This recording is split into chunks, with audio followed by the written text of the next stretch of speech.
Welcome back, listeners, to another episode of the Peculiar Pandemic Podcast. We're your hosts of Triple P, Lily and Lexi.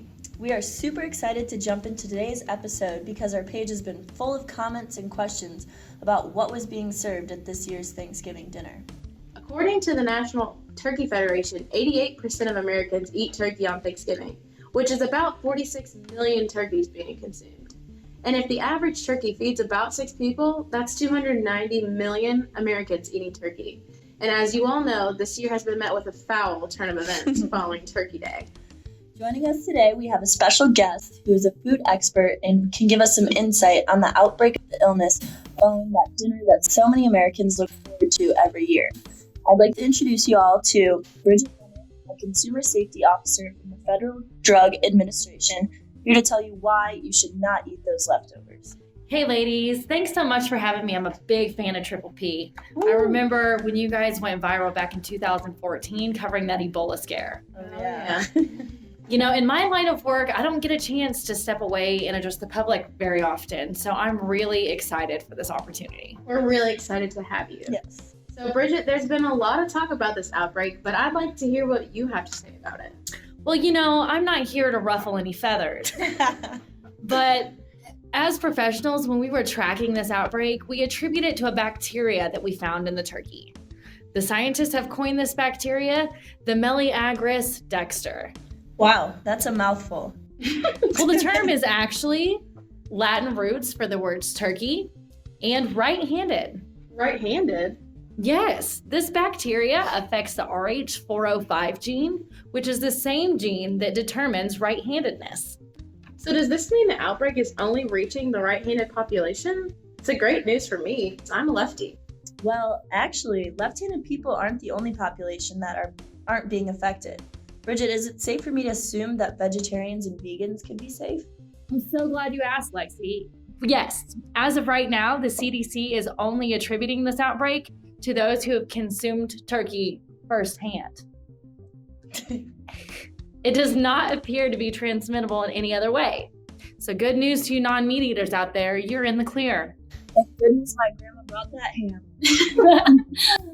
So ladies, let's start with the first reported incident. This is what our listeners are really excited to hear about. Our patient zero was a 28-year-old male in Plymouth, Massachusetts, who had symptoms of fever, stomach cramping, the inability to keep down liquids, and diarrhea. He presented these symptoms within just a few hours of his feast. Well, as you guys know, these are all common symptoms of many foodborne illnesses. And us in the industry, we encounter and try to prevent these on a daily basis. I read that by Saturday afternoon, he had died of severe dehydration. Wow, that's a really short-lived bacteria.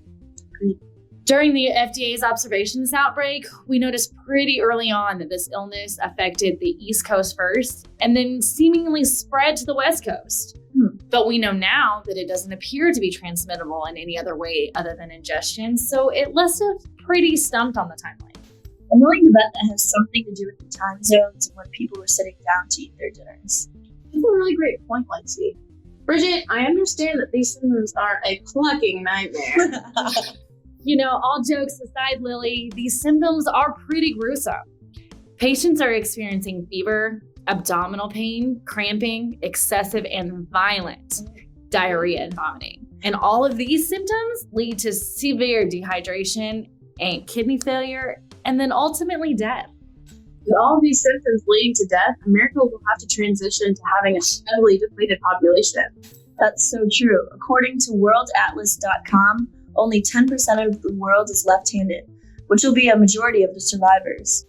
You're right. This will greatly affect our workforce, our economy, and so much more. Not to mention the survival will require some accommodations. All of us lefties can agree that we hate 3-ring binders and spiral notebooks for obvious reasons. Of course. I think that the major manufacturers of items like scissors, desks, and sporting equipment will have to change their practices to accommodate the changing population with the left-handedness in mind.